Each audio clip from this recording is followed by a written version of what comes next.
Boa noite, pessoal, tudo bom? Eu me chamo André, eu sou biomédico formado pela Universidade de Mogi das Cruzes, especializado em análises clínicas e especializado em perfusão extracorpórea pelo Instituto do Coração do Hospital das Clínicas da Faculdade de Medicina da USP, aqui em São Paulo. Atualmente eu trabalho como perfusionista no INCOR, já vai fazer um ano e meio, e eu vim falar um pouquinho para vocês sobre perfusão. Então, basicamente, o que seria a perfusão? Seria o ato de você circular o sangue do paciente e fornecer os nutrientes, substrato energético e oxigenação desses tecidos de forma artificial. É, qual que é o conceito básico da circulação extracorpórea? É a gente fazer a drenagem do sangue do paciente de forma venosa dentro do nosso circuito, circular esse sangue passando por uma membrana de oxigenação junto com um permutador de calor, assim a gente consegue controlar o aquecimento e o esfriamento do paciente e devolver esse sangue para o paciente através da aorta de forma oxigenada. Então a gente recebe sangue venoso, circula, oxigena e devolve como sangue arterial para o paciente sem que ele passe pelo coração. Então, qual que é a principal função do perfusionista? Manter as funções vitais do paciente durante o período de isquemia e parada do coração, enquanto os cirurgiões podem operar de forma mais tranquila, porque a gente está sendo responsável por essas funções vitais do paciente. Tenho certeza que vocês já devem ter ouvido falar um pouco durante o curso, na formação da graduação, sobre como funciona a perfusão, né? Então eu vou tentar falar de um jeito mais simples e falar um pouquinho sobre como é a rotina e depois falar sobre os processos do curso de especialização e de residência que a gente tem aqui no INCOR, né? Então, qual que seria a nossa rotina como perfusionista? A gente chega no centro cirúrgico, prepara o nosso circuito, tem que fazer uma montagem de forma estéreo da máquina. Depois que a gente monta a máquina, a gente tem que circular o que a gente chama de prime ou perfusato. Qual que é a função dessa solução que a gente infunde no circuito antes de entrar em sec? Principalmente você retirar o ar do circuito para evitar embolia no paciente. Então a gente vai preencher com um líquido, normalmente uma solução de soro fisiológico ou ringer. São todas soluções que são o mais próximo possível seriam o mais próximo possível da osmolaridade do sangue do paciente. Então, são soluções variadas. Normalmente se utiliza Ringer simples ou Ringer lactato, que é o que a gente usa aqui, ou Plasma Light, que atualmente é a solução, que é um nome comercial, mas atualmente é a solução mais utilizada para preenchimento de circuito, porque ela tem a osmolaridade muito próxima do sangue do paciente, então ela é muito benéfica.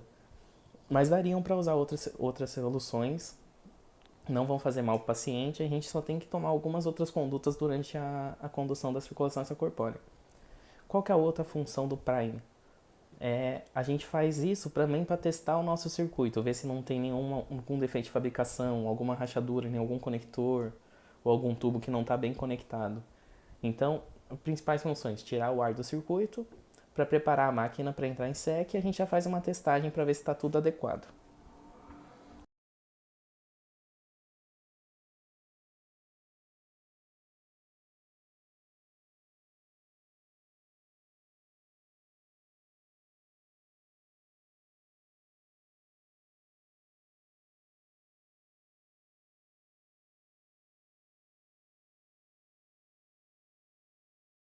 Depois que a gente prepara isso, a gente vai ver o histórico do paciente, a gente vai ver se ele tem alguma comorbidade prévia antes da cirurgia, se ele tem hipertensão, diabetes, se ele tem alguma dislipidemia. São coisas que podem alterar nossa conduta durante a perfusão. Feito isso, a gente aguarda os cirurgiões prepararem. São cirurgias diversas, mas normalmente eles vão fazer uma esternotomia, vão abrir o peito do paciente. Enquanto eles estão preparando, a gente vai terminando de preparar o nosso circuito até o momento que eles pedem os tubos. O que isso quer dizer? Que a gente vai abrir os tubos que a gente montou de forma estéreo no nosso circuito para o cirurgião, ele recebe de forma estéreo, ele vai cortar lá em cima, no campo cirúrgico, esses tubos para fazer a conexão com as cânulas que vão ser inseridas ou no átrio ou nas cavas para a gente fazer a drenagem do sangue venoso do paciente, e uma canulação arterial que normalmente é feita na horta ascendente para a gente fazer essa reinfusão.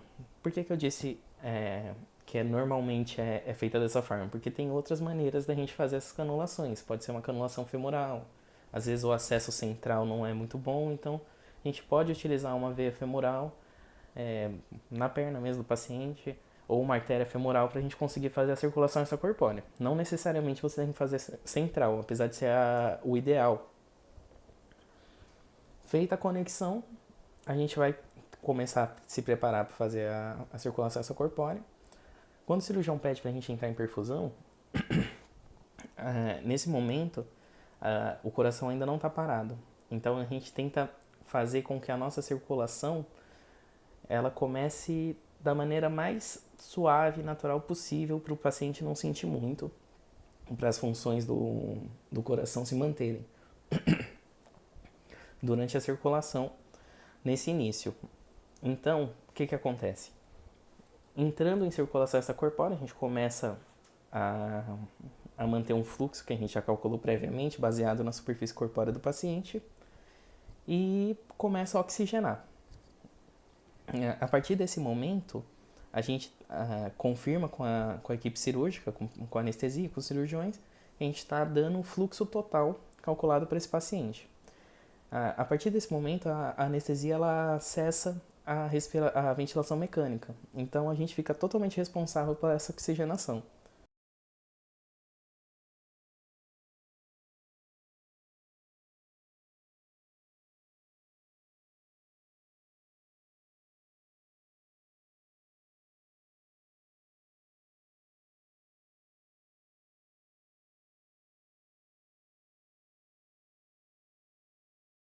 Então, a comunicação entre cirurgião, anestesista e perfusionista é fundamental durante a circulação extracorpórea. Então, é algo que a gente desenvolve durante o curso. Aprender a conversar, você acaba desenvolvendo a maneira correta de se portar no centro cirúrgico. Entrando em circulação extracorpórea, a gente vai começar a preparar a nossa cardioplegia. O que seria a cardioplegia? A cardioplegia é uma solução utilizada para parar o coração e também para servir como proteção. Então, são cardioplegias diversas que apresentam uma fórmula que normalmente a base dela tem um substrato energético, um tampão, que normalmente é bicarbonato de sódio, e na solução, as mais comuns utilizam concentrações mais altas de potássio para parar o coração. A gente fala que são soluções despolarizantes. Então você infunde uma quantidade maior de potássio no meio extracelular, você estimula a bomba de sódio e potássio e estabiliza a membrana, então você diminui o potencial de ação da membrana para parar o coração. Existem outros tipos de cardioplegia que são hiperpolarizantes. Elas têm um mecanismo de ação diferente, que é mais baseado no cálcio. Ela funciona de uma maneira em que o influxo e o efluxo de cálcio ele fica de maneira igual, então você cessa o potencial de ação. Ela tem uma duração maior até do que algumas cardioplegias que utilizam potássio. O nome comercial seria Custodiol. É uma solução que a gente chama de solução HTK. E é a solução que eles utilizam para transporte de órgãos. O transporte de um coração, o coração ele é infundido com custodiol no transporte, porque o custodiol ele consegue manter preservado esse órgão até 4 horas, sem circulação. Então, a gente infundindo a cardioplegia, o coração parado, o cirurgião começa a operar e a gente fica responsável ali pela circulação dos outros órgãos do paciente e pela oxigenação. Então, o que acontece? Durante a nossa formação, a gente estuda muito fisiologia. A gente tem que entender muito bem a fisiologia de um paciente para entender as variações que a circulação extracorpórea causa nesse paciente. Tanto é que a gente costuma até brincar, a gente chama de fisiologia da SEC, fisiologia da circulação extracorpórea, porque você está submetendo esse paciente a uma condição não natural. Então o seu corpo vai responder e a gente tem que saber exatamente como funciona o nosso organismo para entender quais são exatamente as mudanças que a circulação extracorpórea promove durante esse período e para a gente ter uma ideia do que é normal, quais alterações são normais durante esse período e quais não são e a gente vai precisar tomar alguma medida para corrigir. Dependendo, o período de circulação extracorpórea depende muito do tipo de cirurgia. Existem cirurgias mais longas, existem cirurgias mais curtas, existem cirurgias que a gente precisa ficar refazendo as doses de cardioplegia para manter o coração bem perfundido. Tem outras que nem precisam da solução cardioplégica. Alguns cirurgiões às vezes fazem com o coração batendo, outros não. Então, o mundo da cirurgia cardíaca e da perfusão ele é muito variado. A gente costuma sempre falar que cada paciente é um paciente, cada perfusão é uma perfusão. Como funciona a circulação extracorpórea enquanto a gente está atuando ali? Como eu falei, a gente está submetendo o organismo a uma condição que não é natural para ele. O que isso representa? A gente está usando um circuito que a gente fala que é um circuito não endoteliado. Você está fazendo com que o sangue ele passe por um ambiente que não seria o dele, não são os vasos do organismo. Então, uma superfície não endotelizada causa reações adversas durante a circulação extracorpórea. Quais que são as principais que a gente nota de cara? Aumento da resposta imune, então aumento da resposta inflamatória é uma das primeiras que a gente nota. Vasoconstrição devido à alteração. Como a gente preenche esse circuito com solução cristalóide antes de entrar em SEC, a gente está fazendo com que o paciente ele fique mais hemodiluído, a gente está diminuindo a quantidade de hemoglobina que ele tem. Então a gente já faz cálculos para saber o quanto que ele vai estar hemodiluído, se a gente vai precisar realmente entrar com uma bolsa de sangue ou não. E outro fenômeno que acontece seria o agregamento de plaquetas nos nossos tubos. Isso é algo natural, acontece. Os pacientes que passam por circulação extracorpórea no pós-operatório, eles apresentam plaquetopenia. É uma condição que a gente não consegue evitar. Tem algumas técnicas que a gente tenta usar para diminuir a resposta inflamatória, mas é algo que acontece. A gente costuma falar que é um malefício benéfico. É algo que é necessário para o paciente, ele vai se recuperar depois, mas que causa uma agressão. Mas sem a circulação corpórea, os cirurgiões não conseguiriam operar. É algo bem notório, né? Então, essas são as primeiras mudanças que a gente vai sentir. Diferença. O coração é pulsátil, diástole, sístole. Então, se você notar, se vocês tiverem a oportunidade de ver um monitor cardíaco, vocês vão notar, olhando a pressão arterial do paciente, que ele apresenta ondas. Essas ondas representam o quê? Justamente os pulsos do coração. Toda vez que ele está em diástole e sístole, ele tem esses pulsos. A gente fala que é uma circulação pulsátil. Durante a circulação corpórea, isso não acontece. A gente tem uma bomba de infusão, que pode ser rolete ou bomba centrífuga. Isso eu não vou entrar em como funciona direito o funcionamento das duas, mas é uma bomba de impulsão que a gente utiliza. E a gente manda um fluxo contínuo. Então, durante a circulação extracorpórea, a gente não tem essa pulsatilidade que o coração exerce. Então, às vezes, alguns órgãos sentem mais, por exemplo, os rins. Então, pacientes que subjetivos à circulação extracorpórea, às vezes eles apresentam algum tipo de lesão renal. A gente tenta evitar, manter um fluxo adequado, mas justamente porque não é uma condição natural do corpo, a gente tem que tomar muito cuidado para proteger os rins também. Proteger os rins, proteger o cérebro, para evitar edemas. Então, como eu falei, a gente tem que conhecer bem a fisiologia do organismo para entender as mudanças que a circulação extracorpórea ela causa nesse paciente durante esse período. como que funciona a nossa oxigenação? A nossa membrana, a gente costuma falar que é ela é microporosa. É diferente, por exemplo, do funcionamento do pulmão, que faz a troca gasosa por difusão. Então, tipo, as hemácias, quando está passando pelos capilares, ela vai se moldando, justamente porque a hemácia ela apresenta essa capacidade de alterar a morfologia dela para passar nos vasos menores. E justamente nesse momento que ela está passando pelos capilares, ela aumenta a sua área de contato com os alvéolos e permite a troca gasosa por difusão. No nosso circuito isso não acontece.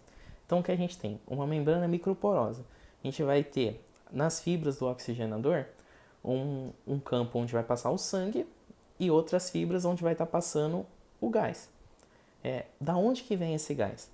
O nosso gás ele vem da rede de gases do hospital e passa por um aparelho que a gente chama de blender ou misturador de gases. Qual que é a função dele? A gente vai determinar uma fração de injeção de oxigênio, então a gente está circulando oxigênio, e a velocidade com que esses gases estão passando. Então é uma mistura de oxigênio e gás comprimido. Então o que a gente vai determinar?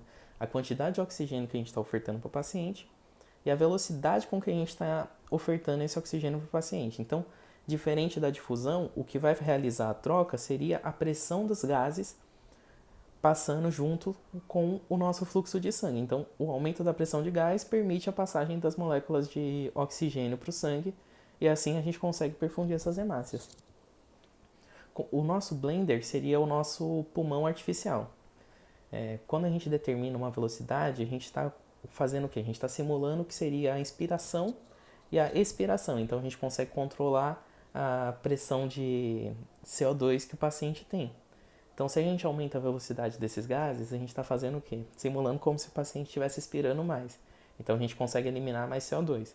Se a gente diminui essa velocidade, a gente faz como se fosse uma inspiração. Você diminui a inspiração do paciente, você aumenta a quantidade de PCO2 desse paciente.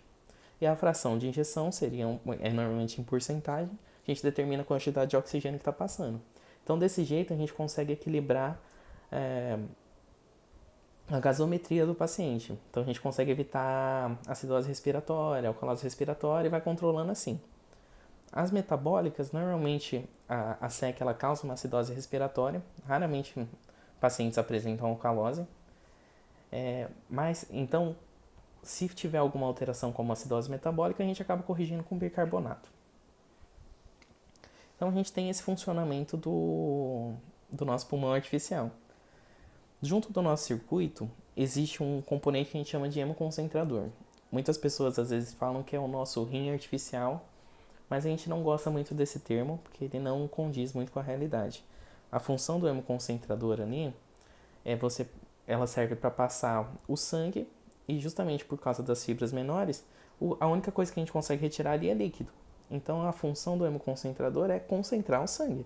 É só retirada de água. Então se a gente está precisando controlar essa quantidade, essa hemodiluição do paciente, uma das técnicas que a gente usa é hemoconcentrar o sangue, passar pelo hemoconcentrador, retirar mais líquido, mais sangue, menos sangue, retirar mais água do paciente para controlar o hematócrito do paciente.